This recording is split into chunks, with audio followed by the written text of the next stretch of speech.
This is Kumar. And this is Adam Driver from HBO's Girls. No, I'm just kidding. It's Koom from Toronto. And this is Deconstructing Comics.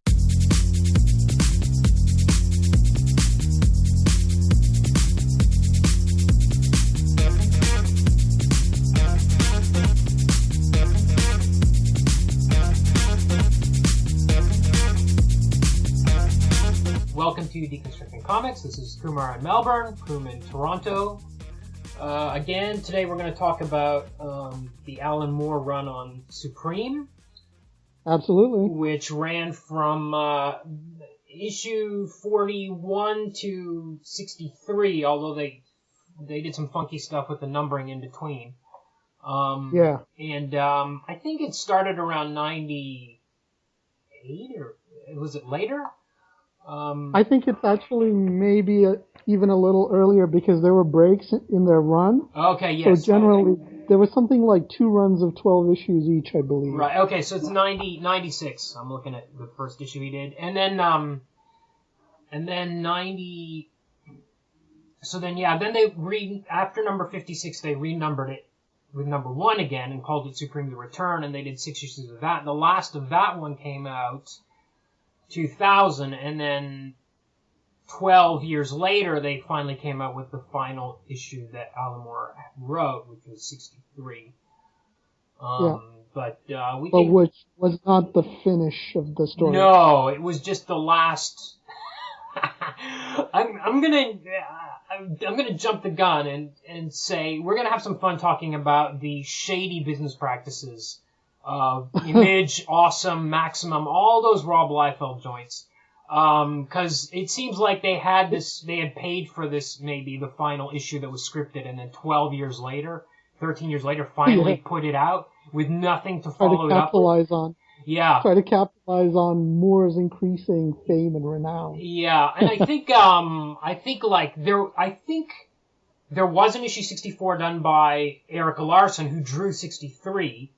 And I read an interview with him where he was talking about he was going to undo some of the Alan Moore stuff, which is typical. Like, you see that 15 years after any Alan Moore thing. Like, they undid his Swamp Thing stuff where now Alec Holland is, is Swamp Thing this. So they tend to undo stuff after a while. There seems to be this kind of reactionary thing. From what little I read on the internet, it seems like he was trying to take it back to his original vision of Supreme, which was basically Superman as a 90s image, two-dimensional psychopath. Right. Which is ridiculous. Yeah, it's awful. But I've never heard of any issues after 64. Like, I don't know if there was a 65 or whatever, or if it just failed, it fell on its ass, or if they are actually still coming out or what. Much as I don't know anything about Supreme before issue 41. Like, I heard... Yeah, and once again, it's just what little I've read on the internet. I was too disgusted to pick up any of those issues, although I do remember that first issue of Supreme coming out and the image on the cover. But, those issues sometimes took months in between. Oh, yeah. And so I wouldn't be surprised if to, pad out his bank account, Liefeld brought out another issue or 2 or something and said, continuing the legacy of Alan Moore or something like that, which would completely, I don't know. But, no, one of the reasons that I was really excited about your idea of doing this is because that Image period is so interesting in Alan Moore's career, but also in comics in general, because it's almost like a cultural Great Depression with a boom before it and a boom after it. Yeah. Just like, the economic depression that started in 29, it's a really interesting kind of oasis where there's a lot of remnants of, both stuff that looks forward to more stuff after that, as well as stuff that kind of looks back to Watchmen and, and also comics in general. Yeah. It's such a self-reflexive comic about comics at that time. Yes, totally, yeah. Yeah, it is historically itself an interesting place, and it's about the history of comics. But I do feel like it's kind of a predecessor to Tom Strong. I feel like I agree with you. I think the two corollaries are Watchmen and Tom Strong. yeah. But I also think it's kind of, I mean, there's a period where Alan Moore is trying to undo Watchmen, which started with this, and maybe even a little bit earlier with 1963. But 63 was more of just a straight up fun thing. And You're right. That's the other corollary I should have mentioned. You're right. 63 as well. Right, but I think Supreme is more like we've been doing comics wrong since the Image thing, or a little bit before that, since the Jim Lee, Rob Liefeld, Todd McFarlane era. We've got to undo that. This is his first attempt to undo that, and there's something like, have you ever read Alan Moore's proposal for Twilight of the Gods or Twilight of the Superheroes, whatever it was called? Have you ever read that? It's Twilight of the Superheroes, and I read it ages ago. Okay. I haven't read it recently, but I would agree with you, and I'd tweak it a bit.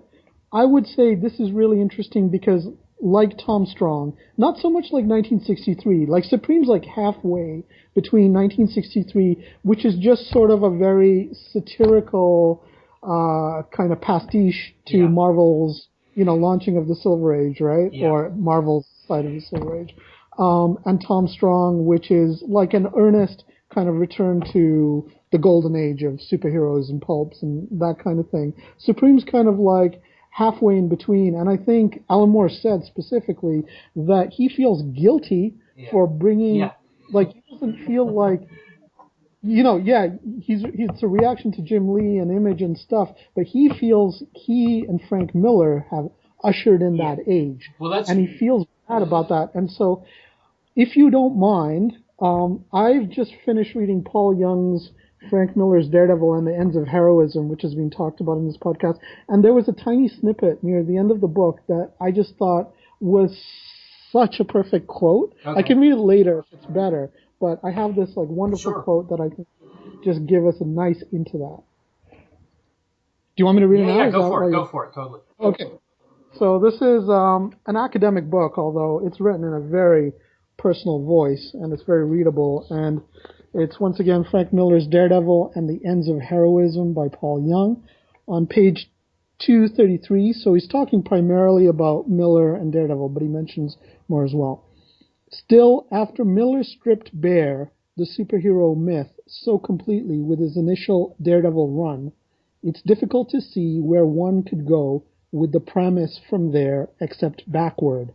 The conclusion of issue 191 genuinely reaches a dead end for superhero fantasies that law enforcement could be practiced extra-legally without causing ugly consequences. And then further down on the page he writes, less than 5 years after Daredevil 191, however, Miller tries to reconstruct what he so thoroughly demolished. Batman The Dark Knight Returns begins cautiously Miller's long celebration of superhero fantasy as fantasy for its own sake. Upon the publication of The Dark Knight Returns and Watchmen in 1986, Miller told Groth, that's Gary Groth from the Comics Journal, 12 years later, they were falsely believed to represent a revival of the superhero, when to him they looked more like the end of something than any kind of beginning. He recounted, joking with Alan Moore, that Moore's Watchmen was an autopsy of the already dead superheroic dream, while The Dark Knight Returns was its brass band funeral. And then he continues discussing Miller after that. Yeah. And I thought, this is what Miller's trying to do. He's trying to go backwards, and he does a very strong, job as Moore always does, because part of what he believes, or at least what he was trying to believe at that time, was that comics and writing and art was kind of like being a mage or a magician, or what's the word I'm looking for? A shaman. Yeah, shaman who could influence the world and the forces in the world. And he's trying, I think, with Supreme, but partly he's frustrated by the fact that Image can't regularly put out a book, so there's no real certainty. Yeah. And so some of the things he plots don't kind of come into fruition, and partly because I think he must have realized at some point that it's impossible. The world has gone one way and you can wrestle with it, but ultimately you can't change those tides around. and then he switches to his more really cerebral work, and he starts to diverge from comics totally. So Supreme is almost like an exit point for him at some point, I think. Yes, but the whole ABC line came after this. Like, I feel, well, what I was saying, what point I was trying to get to with Twilight of the Superheroes was that there's, in that, I think Alan Moore at the end of the DC run, before he quit DC, he was kind of going deeper into a hole without realizing it. Like, there was the Killing Joke, and everything was just getting darker and uglier, and he was doing that. And in Twilight of the Superheroes, which is about this war, it's set in the future, and all the superheroes are fighting each other, Plastic Man has become a male prostitute, a saggy old prostitute. Now, this is like, Alan Moore has made fun of this character repeatedly since writing that. If you know what I mean? Like, there's always ridiculing of superheroes going way too far into dark territory in things like Supreme and even in some of the ABC line. So I feel like this was the first the first book where he's really trying to undo, let's go back to the glory days of the Silver Age Superman kind of stuff. I agree with you. The ABC line was to that purpose of let's roll back the clock. Yeah. But if you look at the ABC line, there is no real superhero in it. Tom Strong's kind of like a superhero, but he's more like a pulp character. Promethea is ostensibly some sort of superhero, but once again, she's a myth figure that's, you know, for him to talk about his ideas in terms of magic and the world and that kind of thing. And then anytime you get a superhero like Fighting American or even Johnny B. Quick, who's not really a superhero, they're very much tongue-in-cheek. So I would say like Supreme is his last like real, you know, like if you like that early Alan Moore period, which many people cling to, yet to me seems like, you know, literally another century, which it is. Supreme is your last chance to really enjoy Alan Moore doing something with superheroes, because there's elements of that are like pastiche of Superman, but there are elements where he starts to kind of really get into what he's doing, like especially in the fights with Darius Dax, that really harken back to like some of the juiciest aspects of Swamp Thing or, you know, Marvel Man or what have you, right? Yeah. So I think it's his last kind of like go at kind of doing the 80s kind of superhero stuff that he became famous for. Yeah. I think that's true. But the other reason I think it's kind of a predecessor to the ABC line is that I think he tried I totally agree with. I think he tried to do something, but it got cut off at the knees because it got, you know, he stopped working with Liefeld after issue 62, essentially. And I don't know, my guess is it's business related, really.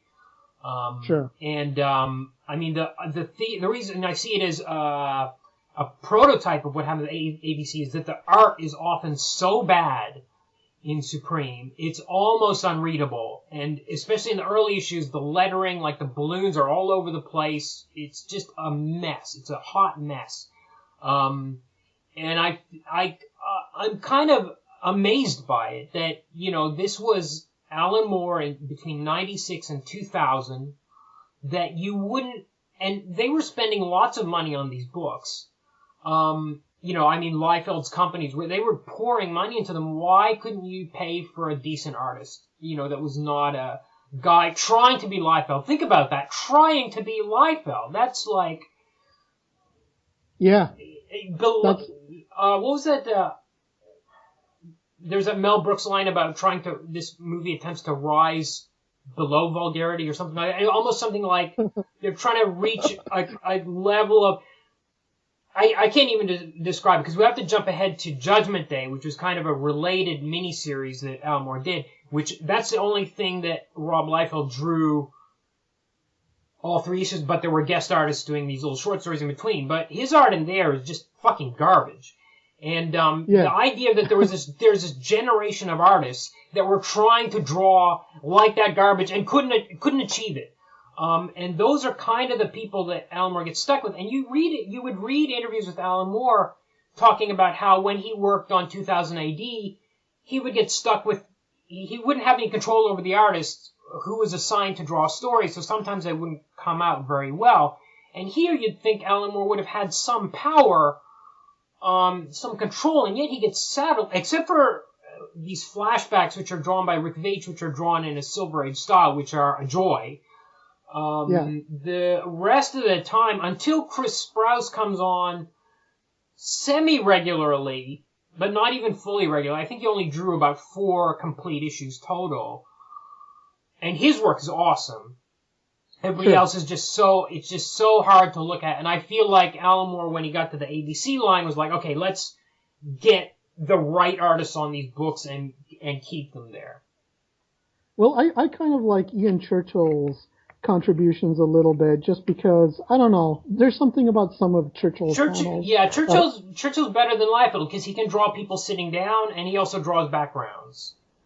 That was one of the things that, Moore famously said, right? Like, you don't have any context for your figures, Rob Liefeld. You don't have windows, and Rob Liefeld says, who needs windows? I mean, maybe, like, for younger people, they know Image as a company that puts out Saga and some interesting stuff, whereas, like, the Image of the 90s was so antithetical to Alan Moore that I think people just went, like, what the hell is going on? It's, it's like if, I understand, but I totally understood the logic of Alan Moore writing for Image from the get-go. Because his first thing was Spawn number 8, which was within a year of Spawn starting up, and I totally saw it, because these guys said, fuck DC and Marvel, and went to work for themselves. They started their own company. I'm like, I can totally understand the appeal of that to Alan Moore. I think Alan Moore was naive in thinking that those guys would not treat him the same way Marvel and DC did. I think that's part of it, but sorry, go on. I think that's where kind of things went wrong, because every project he tried to do with them fell apart early, especially these stupid Liefeld things. This one, ended mid-storyline, and, Glory, 2 issues. Youngblood, 2 or 3 issues, everything just falls flat. I feel like he must have had a major falling out with Liefeld of some sort. Well, also, like, Alan Moore at that time, I think, was sort of in mid-career, so he was probably open to more things. The Alan Moore of that time wasn't the guy who's about to release Jerusalem. He hadn't even started working on Jerusalem. He was doing some other interesting things, like Voice of the Fire, but I think he was still thinking of himself very much as a comic book writer. Well, maybe, I don't know, I don't want to assume, but what I'm thinking is that he came to this, like, I mean, it's kind of being laughed at, Alan Moore was just collecting a paycheck, and, these Image guys were kind of rolling off of his cred. They were using his cred to kind of shore up their own shallow artistic deficiencies. But I think maybe what Alan Moore was looking at was, at that time, you didn't have many other viable comic book companies. He really detested Marvel and DC. And then he saw an Image, a sort of like a proto-Marvel, which is basically what they were trying to do, too, in their own way. They were trying to recreate Marvel, but for themselves, with the power residing with them. And Alan Moore goes, okay, let me do this 1963 storyline, which I can then tie to Youngblood, and I can tie to, and draw this universe together. And he's working really hard in there and Supreme to try to build, a layered universe, as is his want, but because of their inability to pull things together and being concerned with the glitz and the surface of things, and not being artist practitioners in the way Alan Moore is, but, celebrities, like Alan Moore shunned celebrity, whereas these guys very much rode off of their celebrity, then I think that's where the things fall apart. And so what you have is you have this debris of Alan Moore trying to, map networks or webs that would kind of actually give the Image universe some coherence or depth or stability in a short amount of time. Yes. So it's very similar to, in terms of Alan Moore getting paid, he used the money from his Image work to finance From Hell and Lost Girls. He was paying Melinda Gebbie with Image money. And he said that. And it's a bit similar to the Neonomicon situation where he had a tax bill he had to pay. So, as he said over and over again in interviews, I had this tax bill that I had to pay. So he wrote this thing for Avatar. But he tried to... He didn't shortchange them. Like, he really tried to create a coherent thing out of it, something worthwhile. And you can palpably feel something beautiful right here. Oh yeah. That's just not executed quite right, or it just hasn't been given enough time to breathe and develop, right? And assistance. I think I think the development is fine. I think the art is awful, and I think the publishing. There's a lot of publishing problems with it. Like, for example, at the end of 56, they stopped and they started renumbering with number 1. Well, guess what? 56 is part 1 of a story, and number 1 is part 2 of a story. Why would you cut the thing in half? It makes no fucking sense that they would cut it there. And there's another thing, like issue 52 was supposed to be an 80-page giant in the style of the Silver Age DC 80-page giants. For some reason, Image or Maximum or Awesome or whoever was publishing it at the time was unable to publish this. Don't you love those names? Yeah. Maximum. Awesome. Yeah. Was unable to, unwilling maybe, to publish these things in one 80-page and instead put out 2 and label them 52A and 52B. What the fuck? There is a, you know... I don't think I've heard you swear this way. You know what, before we got into this episode, I was like, I could feel, as soon as when I read Judgment Day and looked at Rob Liefeld's art, I could feel some nerd rage. And I was like, it was building up. I was like, I haven't lost it on the show in a long time. I can't remember what episode I really lost it on. I felt it coming this time. But anyway, yeah. So they couldn't publish this thing as 48 or 80 pages instead of, why would they have to split it into 2? It made no sense to me. I will also say there was... Sorry, go ahead. I was just going to say, it's obvious that the artist, besides having, I don't know, lost sight of what good cartooning is or what good draftsmanship is, besides all of that, it's obvious that most, if not all of them, cannot consistently do a 22-page book. Yeah.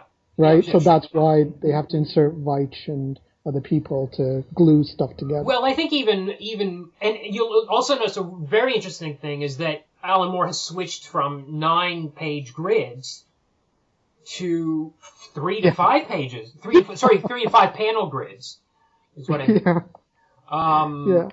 That right from the first issue, suddenly the pacing has changed completely. And so he's adapted, and I think he knew because I think Rick Veitch is in the very first issue. I think he knew, like, there's a limit to what these guys can do. And we need to have guest artists doing these kind of not fill-ins, but kind of backup features almost of these flashbacks to the Silver Age version of Supreme. I did end up, that was the period when I sort of fell out of love with comics, mostly because of the Image stuff and the way the industry was going. So, except for the first 1 or 2 issues of Supreme, I ended up just reading all the stuff later in the Checker editions, which have their own problems. Okay. But I was glad that they were available, because then I could buy both Checker volumes plus the Checker Judgment Day and just read it all as like one thing, basically. I do think Alan Moore's stuff tends to read often better in single issue form. Because he plots really well, yeah. Yeah, it's like designed to be discrete units of 24 pages. Like you read this and then you wait a month and then you read it. You know what I mean? I do feel that's often the case, and I think that's kind of true with Supreme too. And especially when there's like 3 stories in one issue because of the shorts and the flashbacks and stuff. Sure. But there was one issue I wanted to point out. I don't know if this is in the Checker reprint, but it's issue 54, and there's a Suprema story. Suprema is the sister of Supreme. She's the Supergirl analog. And it's drawn by Melinda Gebbie. And it's really great. No, I don't have that. Oh, okay, you don't. Okay. Well, it's just an 8-pager drawn by Melinda Gebbie in the... What happens in it? So you must have it, because it's part of the ongoing storyline. So it's a Judy Jordan issue. It's focused on Judy, and it's got... you find out it starts with this kind of poem about the book she got from Darius Dax that... No, I do have that. I do have that. Okay.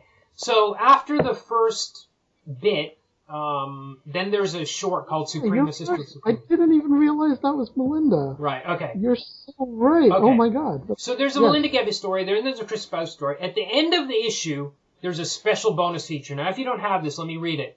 It says, Supreme features a lot of different artists and art styles, so this issue, we thought it would be fun to spotlight how two artists interpret the same script. Here we're contrasting frequent Supreme artist Jay Morrigan, inked by Al Gordon and colored by Tanya and Richard Hourier, with the actual artwork from this issue's story by Melinda Gebbia. Let us know if you'd like to see more features like this in the future. So they've got the whole story in there, drawn and colored by Jay Morrigan. This is the shadiest fucking thing I've ever seen. I feel like what happened was they got the Melinda Gebbia pages, and Rob Liefeld was, no fucking way are we running this shit, and let's get Jay Morrigan to redraw it. Or, you know, and then Alan Moore found out about it and they nixed it, or they did it in secret, or I don't know what. But it's just like, oh really? You just, out of the kindness of your heart, you paid this guy for 8 pages of art to draw that had already been drawn by Melinda Gebbia? Very suspicious. Okay. Yeah. So there was a lot of bullshit printing, you know, like just the publishing practice that was going on. Yeah. To get through.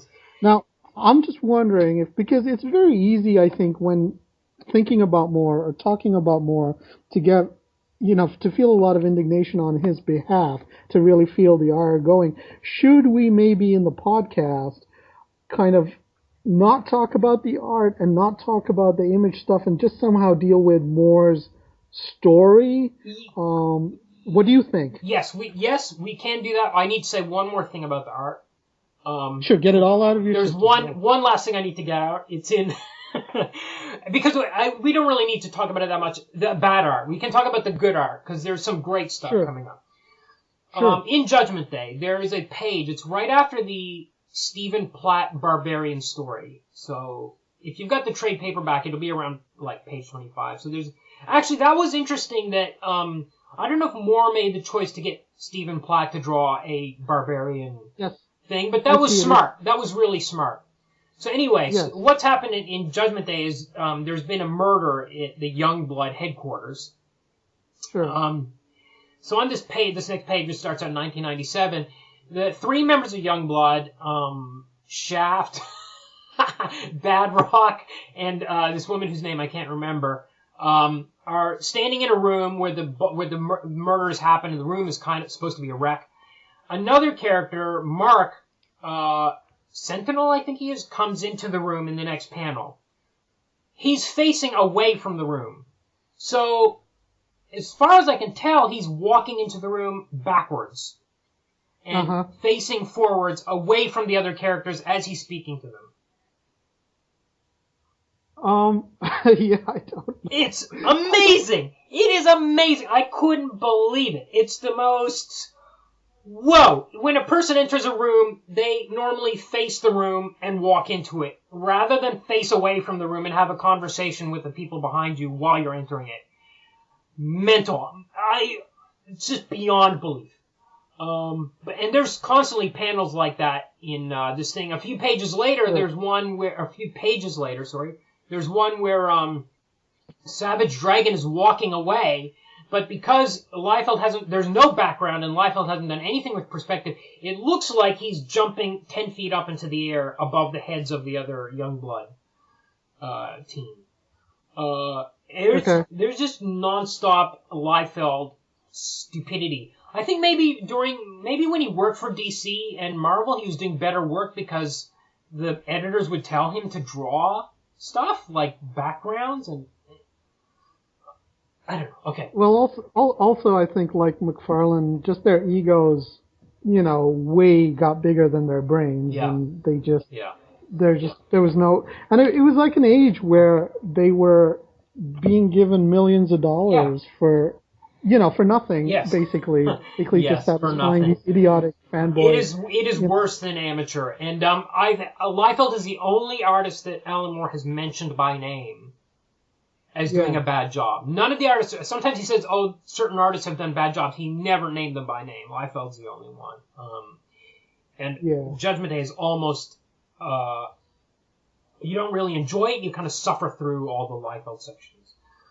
I mean, I have a few things that stood out for me too, but mostly they were around inconsistencies. Right. Like sometimes I'm not sure if they were like intended or not. Like one of them is a mystery. Like, do you remember when Billy Friday, we should point out for listeners if you don't know that Supreme basically in the hands of Alan Moore becomes sort of like an opportunity to kind of do Superman, to do his own riff on Superman because Supreme is kind of like Superman, and then he creates a world around Supreme that sort of mimics the world of Superman and Superman's various incarnations. So he has a character called Billy Friday who's sort of like an ironic take on Olsen, on Jimmy Olsen. And anyway, so he takes him up to his fortress in the sky, and he's looking at the supremium, which is like kryptonite, and it's going through some radical change. And then in the panels, you see Billy Friday outside the chamber where the supremium is, and then all of a sudden he's inside, and you don't see him opening the door. Right. Is that purposeful, or I don't know? Is that just a glaring mistake? I don't know. He's inside and then he's out. Like, I don't know if that was the effect of the supremium, right, because it has all these unpredictable. It somehow transported him inside the chamber, and then he got radiated with it, and then he was outside the chamber, and then he develops his reactions, or was that just bad drawing? Like the artist didn't think I'd better show him going inside the chamber. Yeah. What do you think? Mistake or not? I don't know. I've never known Alan Moore to make a scripting mistake like that. Yeah. So I have to blame the artists because most of them are not any good. Okay. Yeah, that's my gut feeling about it. And then I noticed things like in the lettering, if you remember the slave trader, the alien slave trader who captured all of these superheroes and was going to trade them to this massive alien. Mostly he's called Holverdamic, but like at least once in a major thing, he's called Holveramic. Oh yeah, there were typos all over the place.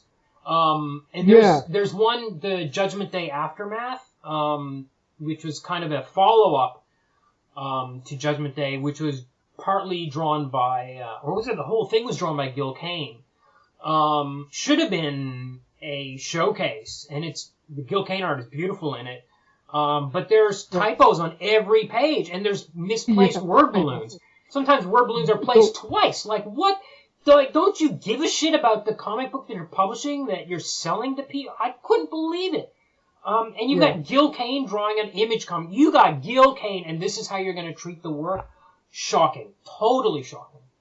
But I think it was an age where people like Gil Kane and Moore weren't really respected. Like, these people, including Jim Lee, and McFarlane, who I have nothing but ire for, and at one time in my life sort of collected their comics, which I'm ashamed to admit. But, like, they had no reverence for the tradition or the practice or the study of comics. I think it was just, the most crass commercial kind of thing.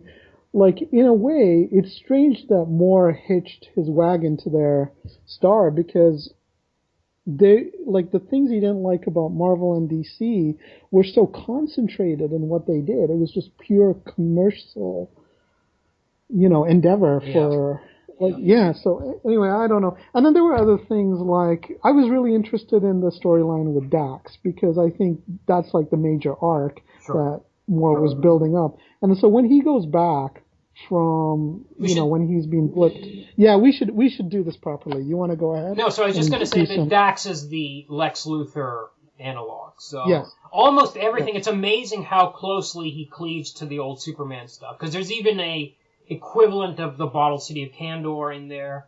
Everything. There's a story. Not just Superman, but Superman's various incarnations. Yes. And, iterations.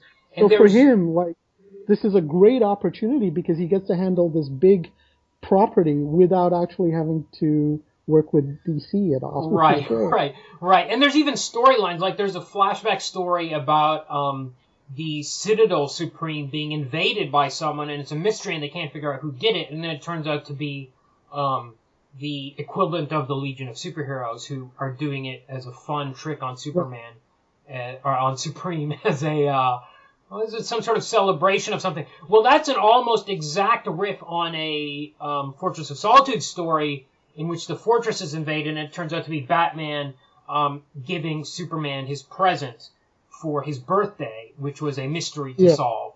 So there's stories that are just almost... Sorry, go ahead. Alan Moore obviously loves Silver Age Superman, and I know you do too, so why don't you fill in listeners to the basic kind of world of Supreme and how it, reflects on Superman, and then they'll probably get a... Well, I think we kind of is, if you say it's basically a version of... It's Superman. It's this entire history of Superman in one character. That's kind of, that will, and if you have an idea of that will kind of cover it for you. Because this guy, except instead of being hidden his secret identity, is not a reporter. He is he's a comic book artist, and he's gotten his powers from this meteor, Supremium. Yeah.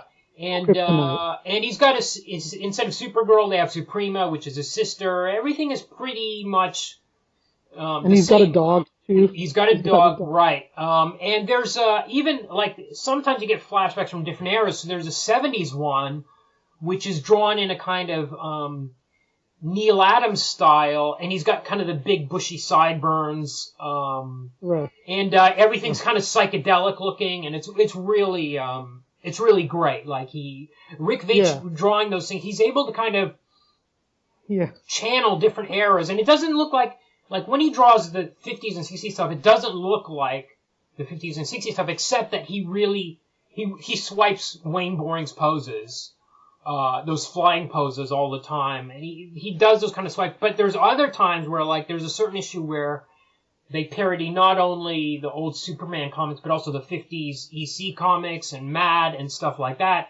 And he really draws like Wally would. And there's one that's like newspaper strips, and he really draws Little Abner, and you could never tell them apart. No, it's great. I mean, Veitch's contribution to the magazine is fantastic. I mean, what makes it different, I guess, than Superman is that it's a very reflexive book, and it's very much about comic books, because Alan Moore's run begins, like what he usually does when he takes over a superhero, is he sort of wipes the slate clean by sort of reinventing the mythology and the cosmos of the comic book, right? So Supreme, as far as Kumar and I know, because neither of us can actually bear to go out and buy and read the issues by Eric Larson Company, is that Supreme was a two-dimensional, like powerful Superman, but with rage issues and no personality. And so he's gone to space, and from what I read online, he's fought Loki, and there's some version of Thor. And anyway, he comes back in the first Alan Moore issue, and the universe is flickering and the Earth is flickering. And he ends up meeting other analogues of himself, and they take him to a limbo place, which is devoted to him, or at least he thinks it's to him. But basically, there are all these different iterations of Supreme. And when something called a revision happens, which is the flickering he was seeing on his world, it basically means that space-time is being rewritten. And then there's a new Supreme, and he's kind of the new Supreme of the new world that's coming into being. But then he's special in that he's able to meet all these other Supremes and their associated, bits of their world before his story begins. And they hail him, and, there's tons of variations. It's just Alan Moore, going wild with his playful pastiche kind of thing. And then he goes back, and then he discovers, he's a comic book artist, but other Supremes have been reporters. And there is one Supreme who's like, I think, the king of the Supremes, who's basically Superman, because he's from the planet Supron, which exploded and all of that, right? But this Supreme got his powers from a meteorite. He was basically a little hick kid who was running out with his dog and discovered the meteorite and then got sick and then developed these powers. And it's the 90s because the comic is contemporary, so he's really lived from, I don't know, the 20s to the 90s, so he's technically like 70-something years old. But because of the revision, things are happening in the present, so his love interest is a 20-something-year-old woman living in the 90s, and his editor is like a middle-aged man living in the 90s, and so on and so on. And then he has flashbacks, which he's being told is his continuity being written in, and the flashbacks sort of explore the 50s and the 60s and the past. And then things build from there, I guess. Yeah. Yeah. Is there anything we left out of that? Well, there's lots of details. He's told to beware of Darius Dax, and Darius Dax, as you pointed out, is the Lex Luthor analog, except he's sort of, I don't know, I think at first he's kind of taken almost as kind of like a stock kind of pastiche of Lex Luthor, right, because he's just able to build, like from a teenager on, he's just able to build like the craziest things. And sometimes it's so tongue-in-cheek that it's kind of, it's just kind of ridiculous. But then by the end of the series, I feel like more gets into it. And then the Darius Dax character, the Lex Luthor analog, discovers after he supposedly dies that he's sent to a limbo where there's like a whole bunch of variations of him, and they've done the exact same thing, and then they're able to build the technology to send him back. So he comes back, and by the end of the run, he's kind of realized that Supreme's got another dimension like him, and you think they're headed towards like an all-on-all battle between the two limbo dimensions, with Supreme existing in the middle, I guess, Coming up, more obvious references to Silver Age Superman stories. Are Moore's endings less than perfect? Moore's references in the text of Supreme to the state of comics in the 90s, including the bad art in Supreme itself, and more. But first, we're in the last few days of our listener survey. Please stop by deconstructingcomics.com and take the survey by September 16th at midnight Eastern Time in the U.S. Help us get a better idea of what you want to hear. Hi, my name is Billy Hogan, host of the Superman Fan Podcast, which explores the world of Superman and the many creators who have added to his legacy over the decades. Episodes will feature creator biographies or highlight some of their top stories they have created as well as their top characters. Other episodes will feature topics appropriate to the holiday or the time of the year. For instance, Valentine's Day will feature stories about the women in Superman's life. April Fool's Day will feature some of the bizarre Superman Silver Age stories, or some of the imaginary stories that have been published. Halloween will feature some of the scary Superman stories, or some of his strange transformations, and of course, some of the Christmas Superman stories. The website can be found at supermanfanpodcast.mypodcast.com. The blog is supermanfanpodcast.blogspot.com, and you can send email to supermanfanpodcast@gmail.com. I also have a spoiler-free comic book review blog of the titles I read every week, which can be found at mypulllist.blogspot.com, and you can send email about this blog to mypulllist@gmail.com. Something about the self-reflexiveness, which we haven't talked about, is also not only is he meeting these other versions, but you get a flashback story which is done in identical style to a Silver Age flashback story. So, for example, Supreme builds a computer with the Possibilitron, which will tell him what will happen if he were to marry each of these three different women, which is straight out of the Silver Age story, Superman story. And afterwards, also in the stories themselves, I love, like, there are details, like, those Silver Age writers didn't know how to write babies. They always said, me go to school or stuff like that. Yeah, I noticed that too. And Alan Moore did that. Alan Moore did that in these stories. He wrote in that same stupid way that they wrote. But they weren't even babies. Like they were toddlers, Ethan Crane. Yeah. Yeah, it was like 5 years old, and he's saying like, "Mia, go play." Yeah, Yeah. The other thing is the overuse of the word supreme in the Silver. Like they use super for everything. Like there's a great line where his wife says, "Mommy and Daddy have to unpack the shopping supreme." And there's one super story about the mouse supreme. I can't remember what he's called, Supreme Mouse, and it's called "You Have a Friend in Cheeses." And this one's got lots of great lines, including where someone has to give a urine sample, and they call it a sample supreme. And someone is an addict, has become addicted to the equivalent of red kryptonite, and there's a line about him having to do 12 steps supreme. I also love like descriptions of him, like the alliterative descriptions. Oh yeah, the vermin of valor. Alabaster, yeah. And quadruped of quality. Yeah, it was great. But after all that, then, so you get this story where, basically, Supreme is henpecked by Judy Jordan if he were to marry her or whatever, and their kids. Sure. And then you come out of that, and, there's commentary on that. And, like Lorna will say, what was the matter with these writers of these stories? Like, they act like women only wanted to marry men so they can emasculate them. You know what I mean? Like, there's a bit of... Yeah. There's reflection on the stories themselves.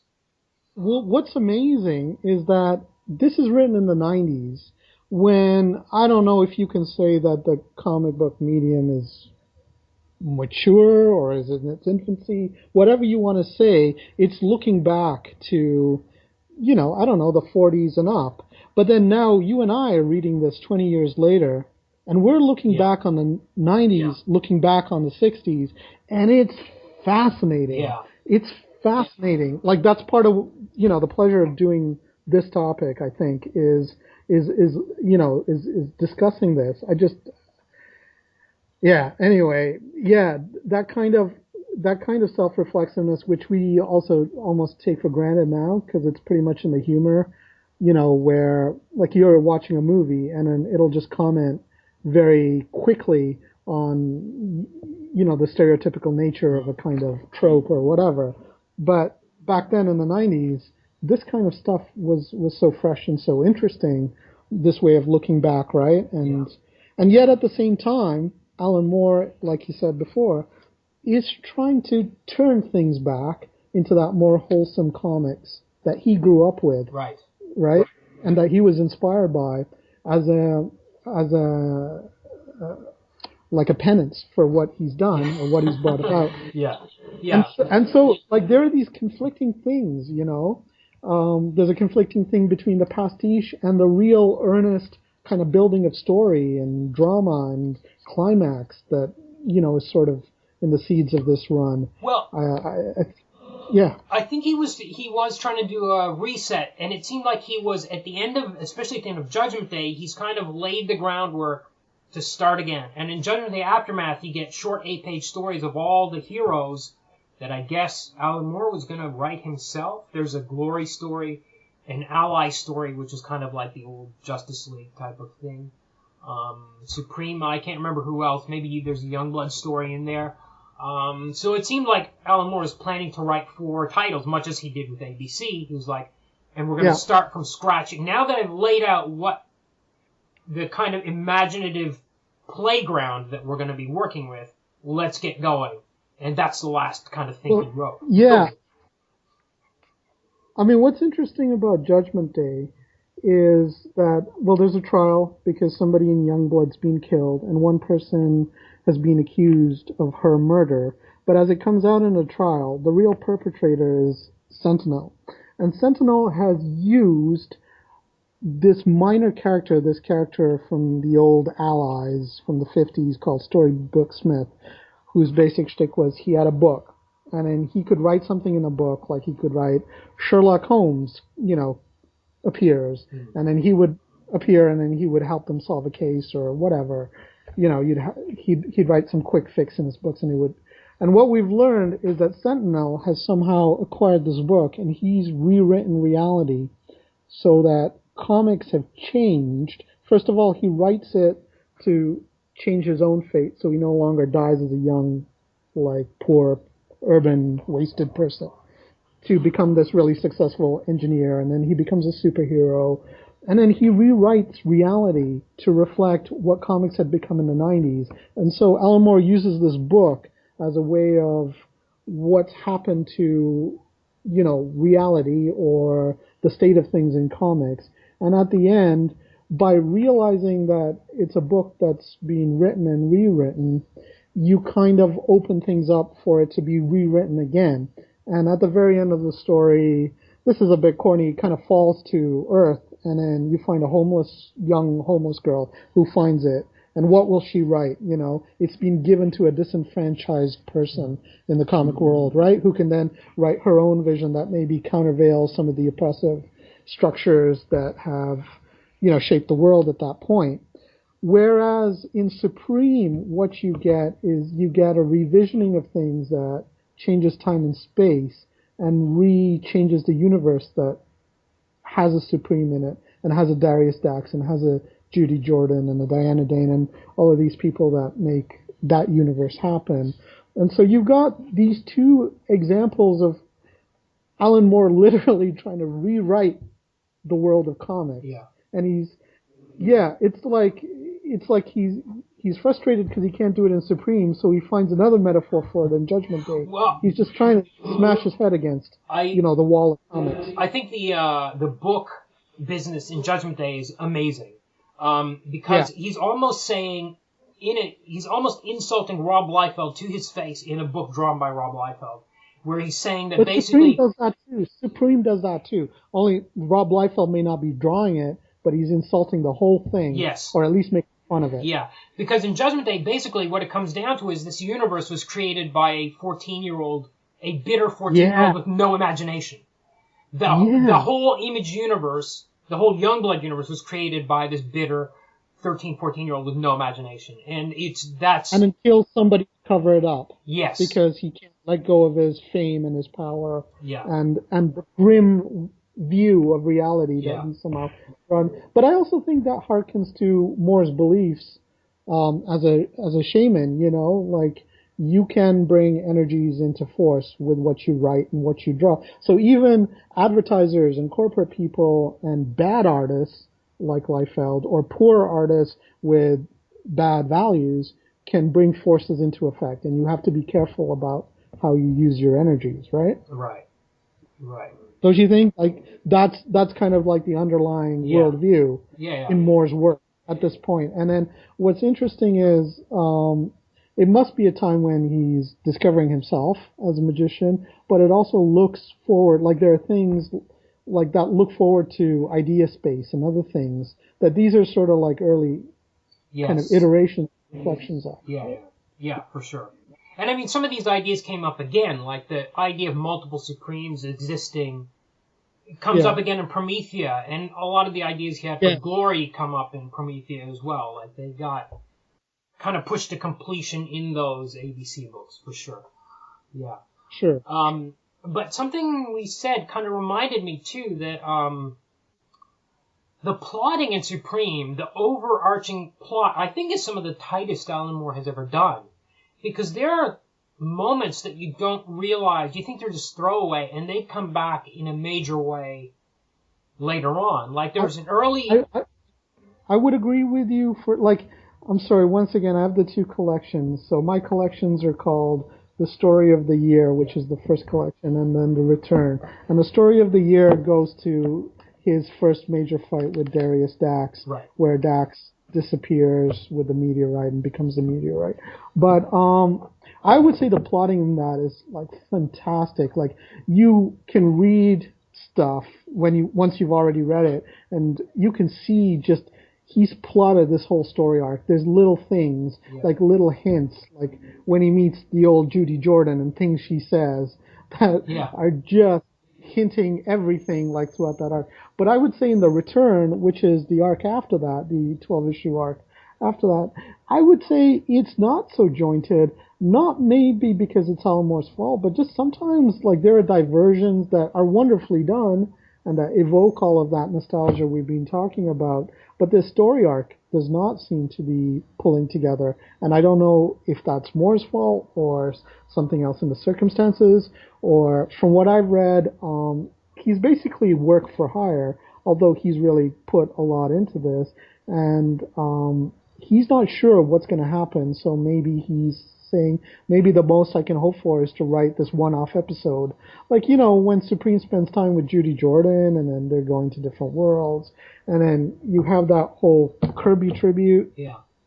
At the end, like, where is that coming from? I mean, whereas you should be ramping up towards that, like, you've already got Dax back, and he's planning, and he's, like, why do you have a Kirby tribute? Like, it doesn't make any sense to me. I think as much as I love. I think it makes sense to me in that I think he had done a major story arc without us even realizing it. He had created this kind of big Darius Dax storyline.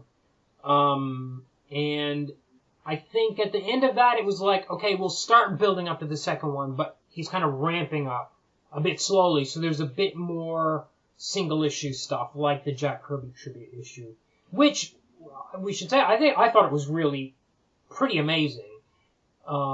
It's fantastic. All the more stuff is fantastic, but it just doesn't. It just, to me, it feels like there's a big difference between the first and the second half. That's all I'm saying in terms of the plotting. Maybe so, yeah. Yeah. The but direction there's so much stuff that happens in the first half that you're like, oh, this is just throwaway. He's just doing a tribute. No. He's just doing an homage to the Silver Age. And then, like there's a story where there's a Silver Age story, again drawn by Rick Veitch, where this white Supremium man falls through the sky, and Supreme is like, oh, I saw some ghost faces in the sky, and then this white creature fell out. And then they fight, and he gets turned into all sorts of crazy stuff, like he gets turned into a Picasso painting, and he gets turned into vapor, and all sorts of fun stuff happens. And then you're like, okay, that's it. And then it's another throwaway thing, and that becomes the most critical chapter almost, which you don't realize until 10 issues later. You're like, oh, that was super important. Well, that ending to that arc, like when I first read that collection, which was years ago, and I got to that ending, and then basically what happens is Darius Dax ends up he tries to steal the meteorite early on as a teenager in one of those what you call throwaway 50s kind of pastiche recollections or whatever. And then later on you find out like Darius Dax contracted cancer. That was his reaction to supremium. And so being brilliant, what he does is he develops some kind of nanotechnology that encodes his neurological makeup or his pattern or his psyche or his soul or whatever you want to call it, and sprinkles that into a book, which he sends to Judy Jordan in the mail.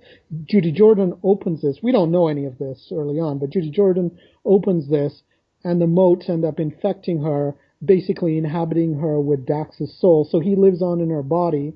And so after Supreme returns from the Supremacy, which is where he's met all the other Supremes, he decides to rediscover or relearn some of this continuity that's being written back in. And he goes back to Little Haven, and he, which is basically Smallville, and he meets Judy Jordan, who's an old woman now, and he pretends to be Supreme's son or Ethan Crane's son. And so basically by the end, Judy Jordan, which is Supreme, has gotten access to Supreme's Citadel, and they've had a massive fight with all these superheroes and stuff. And she very quickly changes bodies once again into this like super android being that can take on the superheroes. And then when he's feeling like he's going to be outclassed by all the superheroes, he grabs the supremium that Supreme has synthesized, and he tries to absorb it into his body. And then what happens is like he collapses in space-time, like he becomes a singularity. That's one of the things that I just, like, I don't know, I gotta say, like, you can't have a singularity with people standing on the edge of it just looking through. But anyway, whatever. That's my minor travel. But they're looking down, and it becomes the Meteor Man or the Supremium Man or whatever that being is that you just described, who Supreme ran into in the 50s, and he didn't recognize because he's Darius Dax fused with the meteor, and then he turns into a Picasso painting and the vapor and all of that. And then he runs and he tries to find the meteor, that turns Supreme into Supreme, who's in a local scientist's house or whatever, and he grabs that meteor and absorbs it, and it creates another singularity, and then they look down through time and they see that becomes the meteor that Ethan Crane as a 5-year-old boy encountered, which gave him his powers. And so what Moore does by the end is he just develops this spiral tunnel throughout the entire book that you just look back on, and then you get these amazing shivers that just go up your spine. How did he do that? Yes. It's just mind-blowing. How he just links all of that together. There's another... And so, There's another thing like that, but a bit more minor, where inside the Citadel, Supreme Citadel, he has this tower, this time tower, which he can visit the Legion. I can't remember what they called it, from the future. League of Infinity. League of Infinity. Okay, so at one stage, he goes in. We get a flashback story where he goes in and he sees himself in the future. Yeah. He sees Future Supreme up on a higher level. And I'm like, okay, I noted that. I didn't flash past me. I saw it and I said, oh, that's cool, but he's never going to reference that again. But he did. Yeah. He came right back around, and we did get the scene in the present where President Supreme looks down at himself as a kid in the past and waves to himself. Issues later. Yeah, many issues later. Yeah. Yeah. No, I think Moore is known for famously plotting a lot of stuff, but I've also heard him say in interviews that sometimes you just start out with ideas and then you make them grow by investing yourself in them. And sometimes I think he's just really good at just planting interesting things that he maybe doesn't know what he's going to do with later, or just being able to reflect on things he's already done and connect them in really interesting ways, because that's part of what's really strong about his writing is the connections, right? He's really good at connecting things in interesting but also really developed, complex ways. Yeah, for sure. So, one thing I would say that's interesting to me, I don't know if you can reconcile these two things, but there's two big ideas, I think, in Supreme that I find really interesting. One is the idea of revisions, which is that we're told that space-time periodically revises itself. And that's an analog to how, now it happens all the time, it seems, but back in the 90s, Marvel was sort of going through its first real throes of this, where they were taking characters, such as Spider-Man and so on, that had more or less basic continuity, something that Marvel prided itself on. You'd always have see issue 98, editor, blah, blah, blah, right? And then they were just retconning everything. And so I felt like Moore was kind of hearkening to that. And it happens a lot now. But he's kind of saying that the universe itself of Supreme's comics actually retcons itself all the time. It's like something that's actually built into the universe. And then the other thing that you have is that supremium, which we've talked about, going back through time and becoming Darius Dax, plus the supremium being the thing that infuses Supreme, that kind of, leaves traces in his blood that he uses to synthesize a rock, which later fuses with Darius Dax and comes back in time, etc. That in itself is really interesting because Dax mentions it quite in a few instances that it's the most interesting thing in the universe. He calls it divine at one point. He draws this graph, that shows how it exists and whether it exists in time or not. Supposedly in 1998 it doesn't exist because the last time it existed was in 1996 when he merged with it and fell back through time. So that's really interesting, right? So my question to you is, does Moore successfully harmonize these two competing but very interesting theories, or are they sort of like in physics, relativity and quantum theory, can they not be reconciled? And is his attempt to do the book, what he does with Story Smith's book and Judgment Day, a way to just sweep all of that underneath the carpet? Or, he's got these really interesting ideas that he's playing with that, to me, don't quite reconcile. You mean the actual physics of the existence of the supremium? The metaphysics of the supremium plus the revisions. I don't think it adds up, but I think he knows it's not supposed to add up, and I think it's supposed to be contradictory. I think you're supposed to have this kind of space-time. What do they call it? Is it space-time contradiction or whatever they call it? Yeah, I think it's supposed to not really make sense when you think about it. Because when I began reading it, and when Supreme first visits the supremacy, and it's out of time and space, and it's called a limbo dimension, whatever that means, I don't know, but and it's got this kind of glorious feel. It's got this it's got a very ironic postmodern feel, but it's also got a kind of hallowed mythological feel. Like, you are supreme, you are a champion, you are built in the mold of what heroes should be, superheroes and heroes, period. And you have the choice whether to stay here or to go back into the world and fulfill your destiny. And he's given like a hero send-off and he goes off. And I'm like, okay, this is great. This is kind of special. It's kind of like the end of the Swamp Thing, but he ends up coming back there, like whenever he wants. Yeah. He even takes his girlfriend on like you want to see something interesting? Let's go meet various variants of yourself. And it just, that kind of ruins it. It takes away the special aspect of it. With the Darius Dax thing, they at least build it up a little, but with the Supreme thing, and then the other thing is, if the supremacy is outside of time and space, because the entire time and space is revised with each revision, the universe is revised, then how is it that, like, there's a sense of time that's analogous to the Earth in the supremacy? Because they're told, like, the first Supreme is sitting around in limbo, and then the same time frame that it takes for comics, basically Superman comics to like evolve to the next phase is how long it takes for other Supreme characters to arrive. And then they talk about time in like 30 years, which is the same time that it took on Earth, right? So you do have a sense of time. It's almost just like an island that they kind of, like they retire to or something. It's not really a dimension, So yeah, there's that for me. And then there was something else I wanted to say, but I just can't remember. But hey, what do you think of all of that? I think, when he first started using the word revisions in the very first issue, which was 41, I had trouble.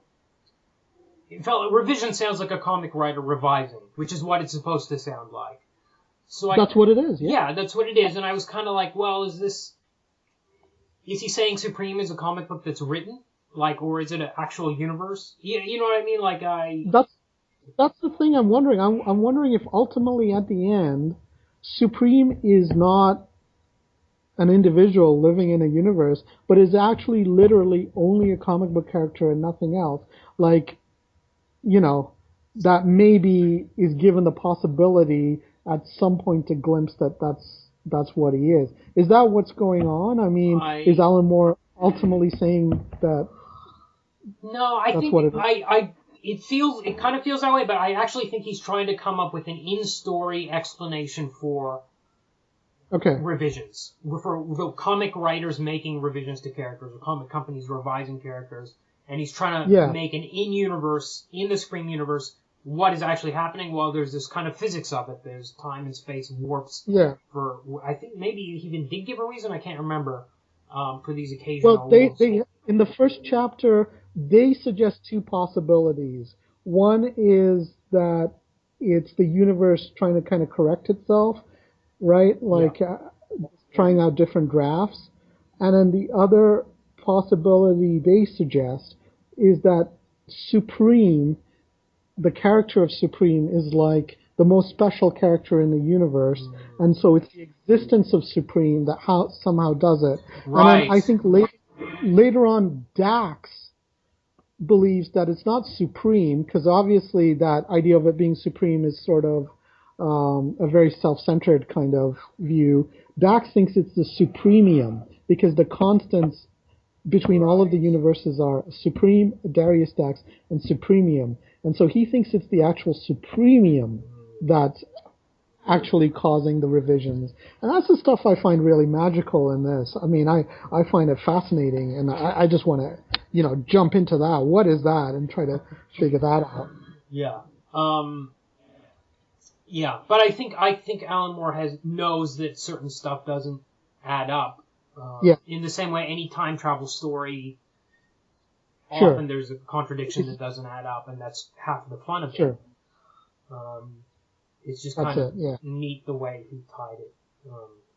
But I want to feel that somehow, if he'd had a chance to finish this, that he would have addressed that, and he would have come up with something that just tied it together so beautifully, like the end of Swamp Thing, which I know has detractors, but when he goes into that massive hand, and then it becomes a yin yang, and it's just beautiful. It's worth everything that he built up. Yes, but I think it kind of goes back to what you're saying about the plotting in the second half, nothing as strong or as tight or whatever. I do think he was building up to this big war between the two dimensions of all the Daxes and all the Supremes, and I think maybe that would have turned into a huge thing. Except the only thing is, at the end of issue 63, all of those Daxes are coming into Earth. You can see Supreme and Diana in a citadel, which is hovering above a megapolis, whatever. It's hovering above the city where they work. And so they haven't entered the supremacy dimension yet, but presumably, given the fact that they're able to traverse dimensions pretty easily in this run, that would only be a hop, skip, and a jump, right? Yeah. But the other problem there is sometimes Alan Moore's endings are not perfect. Yes. Right? So it could have... You're thinking of Marvel Man, for example, right? Yeah, I don't know. I've never really had a huge problem with them, but sometimes he'd talk about the squid or stuff like that. You know what I mean? As being it's not as... Depends how you look at it, I guess, but it might not have been as perfectly satisfying as we like to imagine, if you know what I mean. Sure. What's the squid? You're talking about Watchmen? Yeah, the squid. Watchmen. People often complain that it's not going to save the world, but my perspective is, well, it's not. But that's the point of it. Yeah, that's the point for me. That's the point. I think Watchmen's perfect. I mean, it does what it sets out to do. His original idea was to have, I guess, the characters that survive end up in our world, right? Was that really? I thought that was only in the movie version. Yeah. Oh, I thought that was actually a possibility for the comics. All right. I don't know. I could be wrong. You're the better journalist when it comes to these things. But either way, I think he had but it's when he runs out of either things go wrong in terms of his relations with the people he does the comics with, or he's just not given the ability to finish the comics. That's when. So I think for me, that's what happened with Marvel Man. For me, I think he could have done a more satisfying ending if he didn't have to hand it off, to somebody else, and that's Supreme and, et cetera, et cetera. I like Marvel Man's ending because it's the opposite of Watchmen's ending, I think. I love it too, but there does seem something that's a bit rushed to me about it, man. And that comes... Right. And, this ends with a lot of beginnings. I mean, if you look at the Glory and Youngblood and Judgment Day Aftermath, it seems like he was on the verge of starting a lot of stuff that got cut short. And some of those ideas got repurposed for the ABC line, I guess. Yeah, that's true, and he does certainly have certain ideas or tropes that come up again and again. Sure. And that's great, but I think with the Image years, I think he was kind of thinking that here's a chance to kind of start again and do a new universe. Yeah. And at the same time, he draws on I don't know, you can disagree with me, but I think his strongest stuff is when he does refer to other stuff that's come before him. I mean, he always does really new, interesting things with it. But to me, Supreme's way more, even with the stuff that's not finished or fleshed out, it's still, there's something in there that's just magnetic that, for me, Tom Strong is as enjoyable, but doesn't have that thing. And it's because Supreme's drawing on Superman and that whole thing, that whole history, it assimilates, it digests, and it reconstitutes that history in such an interesting way. And so when he's done that with Marvel Man and he's done that with Swamp Thing, you know, like that stuff is fascinating. So are you saying you think like there's exceptions. Obviously V for Vendetta is magnificent. Obviously From Hell is magnificent, but you could argue that From Hell repurposes history. You know, it takes all of these things. It digests them. For sure. But I'm trying to get at like the Supreme versus Tom Strong is that because he's cleaved so closely to Superman, you can assume that all the Superman history has happened in Supreme as well. So it's kind of instead of being 23 issues long, it's actually kind of 700 because basically all the Superman stories did happen. Yeah, I think so. I think he's just taken all of that. I mean, it's so obvious. All he's done is he's changed the names and the costumes. Yeah. He's even got a Wonder Woman analog in there in Glory. Yeah. You know, he's got a Justice League analog in there. He's got a Flash analog in there. He's got everything. He's like you said, he's got the bottle of Candor in there. He's got everything. You know, he gets to have his cake and eat it too. Yes. The only thing is, you know, it's not called Superman, but who cares? I mean, he gets to... And so he's able to subsume all of that and work with that. And it's obviously a childhood love of his, so he gets to draw on that. And to me, that's what just really makes the magic happen. And then he throws in the stuff about the dimensions and the reality revision and the spiral through time and, you know, all of this other stuff that's like so uniquely Alan Moore that makes it such a rich thing, and yet it's sort of forgotten or consigned to the desert of the Imagiers, which is considered, you know, I don't know, like a WTF moment in Alan Moore's career. But yet, Janus-like, it looks backwards and forwards, you know, like, I think it's amazing. Yes. I do too, but I do think the art is dragging it down. Really, it's like it's the reason that it's the thing that makes it hard to revisit. Even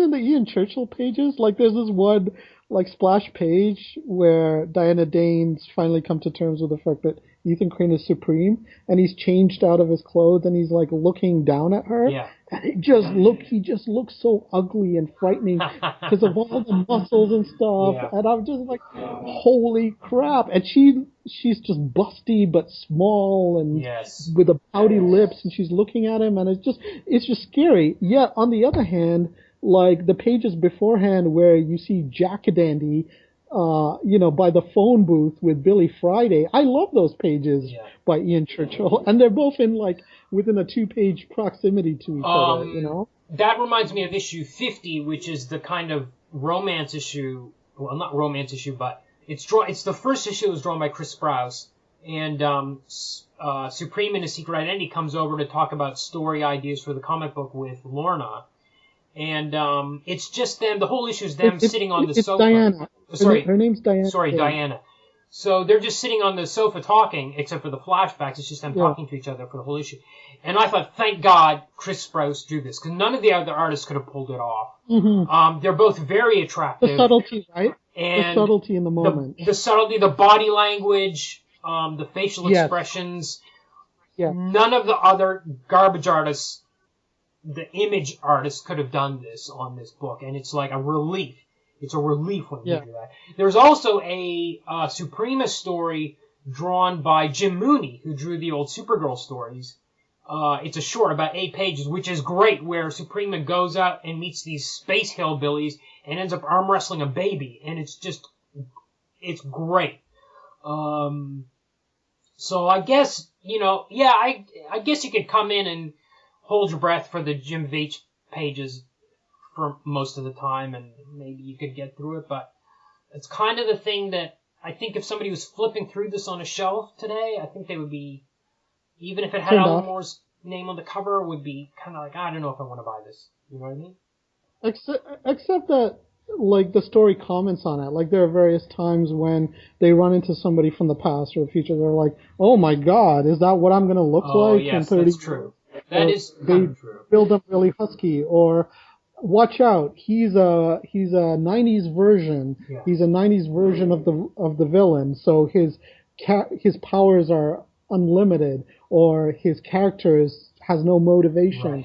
Right. Like, there are all these references to the state of things in the 90s. There's a self-awareness that nobody else seemed to have. Certainly not the artists and not many of us readers and fans, as to how bad and off-key things had become. Maybe that I think makes it pleasurable to read it now. Maybe he should have put in even more references to how badly drawn people are, or maybe had a reason for there to be no backgrounds. You know what I mean? Like that kind of, I don't know, maybe. But maybe he, not that he didn't want to bite the hand that fed him, but more so like you don't shit where you eat kind of thing. Yeah. Maybe that's true. And the other thing is, he did a fair amount of work with Image that I don't think, like the Wildcat stuff would have been comparable to that, but he also did 1963, and he did other work at Image, I think, that was also, askew from that. So I don't know if necessarily he was going in there like somebody who hates his job going, God, I have to, work for these assholes, for the next foreseeable. I don't know that he was necessarily thinking that. No, I think he went in thinking it would be roses. Like I think he would be. Poor Elidor, idealistic Elidor. Yeah, for sure. He's always like that. You always read the interviews in the early days, and it's like, this is really great. I'm glad these guys broke off from DC and Marvel, and it's going to be super fun. And he had story arcs planned out forever for all sorts of amazing cosmic stuff. What's amazing is when I read the comics work he does now and the prose work, it's like it's hard to believe that there was an Alan Moore who did the stuff that he did in the 80s, and even the Supreme stuff. Like it's just so different, so far afield now. Yeah. Except that's the stuff that, like, he's even joked about it. He joked about it in that Gods story where, somebody's like, we liked your early stuff, where he says something to that effect, like everybody likes his earlier stuff. Yeah. And I think the stuff now is so interesting that it's, I don't know. By the way, there's a grim 80s Supreme in the Supreme Mouse story, which looks like he's drawn by Frank Miller. And speaks in fragmented sentences. I don't remember that one, but I do remember. It's drawn by Kevin O'Neill. It's what a friend we have in cheeses. And I can't remember what. I don't think I have that story. Oh my God. Okay. Well. It's horrible. Yeah, you're making me feel like. Yeah, like later on, you're gonna have to tell me what issue that is. Yeah, I'll have to flip through them all again to find it. Unfortunately, because that one is super. That's the one with the 12-step Supreme and the sample Supreme, and the guy. It's Supreme Mouse trying to organize a baseball game. Oh, I don't have the sort. I do remember the one where Diana. I think it's Diana. No. There's a one where Darius Dax ends up encountering all the other Daxes in their dimension, and there's an grim 80s serial killer Dax who's just like the most perverted, nasty. That's like the prostitute Plastic Man. That's the kind of thing I was talking about. Yeah. But the thing I was going to say about the 80s, the Frank Miller Supreme, was that there's a moment. Well, since you don't have it.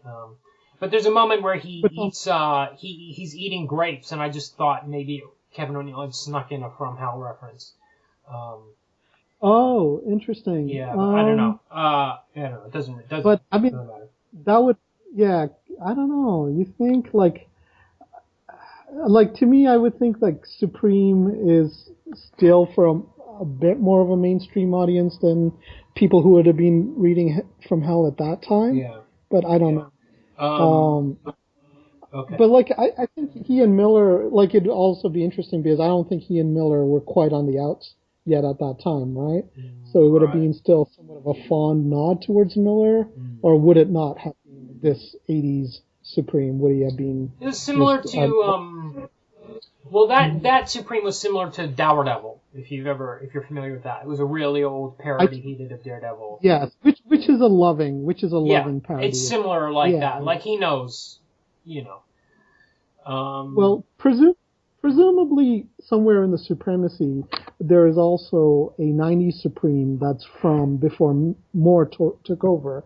And so I think what you were talking earlier about what Liefeld and Eric Larson and them were planning to do, what they were planning to do was they were planning to switch that Supreme for the Supreme of Moore's era. They were going to like build it into the continuity by saying they'd taken that crazy Supreme that Larson and Liefeld liked, and they buried him somewhere in the Supremacy, and they were just going to dig him out, like they were just going to exhume a corpse. And I just think that's hilarious because it gives you the level of like what they would think of as a revolution in comics, storytelling or whatever, would be let's take Superman and let's just make him as mindless and psychotic as possible. Yeah. Like that's what their revolution, kind of amounted to. Yeah. Okay. Any other last things you want to say? There's one other moment I want to point out. My last one will be there's a story where they travel into the future and they meet like a future Supreme and they're fighting these villains called the Fezbollah terrorists. They're these guys wearing fezzes, and one of them while firing shouts out Allah Akbar, Allah Jeff. Which was a reference to Matt Groening's Life is Hell, which I thought was an amazing little gag. Oh, that's fantastic! Yeah, out of nowhere. That's fantastic. Yeah, that's great. No, I just have a lot of notes in my notebook about little things, but nothing. Maybe the most, like I have some notes like, isn't Supreme really too old for Diana Dane? Because since he's existed since. Like, he was born in the 20s, like, wouldn't he be in his 70s? Isn't that totally weird? But anyway, I have another note that says, Darius Dax's computer system, Torquemada, suggests that there are actually different space-times, which is interesting. And maybe my most interesting note, I would say, is, what is Onyx Supremium? When he meets Master Meteor, who has all these different supremiums, and then he demonstrates them, like the ruby alters probability, and the emerald makes organic things grow, and all of it. He has this thing called Onyx Supremium that he never uses, and I wondered if that was one of those Moore plants for something he was going to do at the end, like he was going to bring in Onyx Supremium as this somehow major factor. Anyway, one can hope, but that was something I wondered. Huh. Okay. But from what we said, it sounds like the trade paperbacks might actually be missing some stuff. Well, they're hilarious. Like I told you, the first one, right, on the back, they praise Alan Moore, and they're like, we're so happy to have a chance to reprint this stuff. And then on the back, on his bio, they credit that he did Saga of the Swamp Thing for Marvel, which I think is hilarious. And then Rick Veitch has pointed out that the story never ended, and then Checker just conveniently dealt with that fact by just writing the end on the very last panel. Oh, crazy. Which is, and the last panel is like a foreshadowing. All of these shady assholes publishing comic books in the 90s. I also have to see, I have seen the trade paperback of Judgment Day, and you can see the scan lines. Like, they've done such a shitty job scanning it in. Just as somebody who got sick of collecting comics and that whole grind, I was just grateful to have something collected. Yeah, otherwise, yes, but I would recommend, you know what, I would recommend people buy the issues. I think that's my gut feeling. Yeah. But, okay. I think that's it. I think it's a great series. I think you probably I think you agree, but you would recommend it more highly than I would because I'm hesitant about the artwork. I love all of Moore, and Sure. and for me, it's just a question of what interesting things can we like poke our fingers into, and kind of like what spaces does this have? And for me, this has maybe more spaces than 1963 or Tom Straw, which are its kind of corollaries. I Okay, think, yeah, of that. yeah. I can agree with that. Story-wise, it's astonishing. Yeah, it's just Yeah. So enjoyable. Alan Moore's run on Supreme is published by Checker Book Publishing Group. You can help out this podcast by buying this book or anything else at deconstructingcomics.com/Amazon. Deconstructing Comics is on Patreon, Twitter, Tumblr, Facebook, and YouTube. All our social media links can be found on the right sidebar at deconstructingcomics.com. Also, please give us a review on iTunes or Stitcher. If you're interested in sponsoring this podcast or sending some feedback, write to mail@deconstructingcomics.com. And once again, don't forget to take our survey at deconstructingcomics.com by September 16th. Our theme is from bensound.com. Last Thursday, right here in this podcast feed, we released a new edition of our spin-off podcast, Critiquing Comics, where Mulele and I critique comics by listeners. If you're looking for some constructive feedback on your comic, send it to us at mail@deconstructingcomics.com, and please try to keep it to about 30 pages. This coming Thursday on To the Bat Polls, we'll be discussing Marcia Queen of Diamonds, plus some bat research and your mail. Look up To the Bat Polls wherever you find your podcasts, or at tothebatpolls.libsyn.com. In the early 20th century, a guy named Vilhjalmur Stefansson commissioned several Arctic expeditions, some of which he went along on, in an attempt to prove that food and fuel were plentiful under the Arctic ice. Luke Healy's new graphic novel, How to Survive in the North, recounts a couple of these expeditions in a way that's not perfect, but at times rises to excellence. Kumar and I will discuss How to Survive in the North here next week.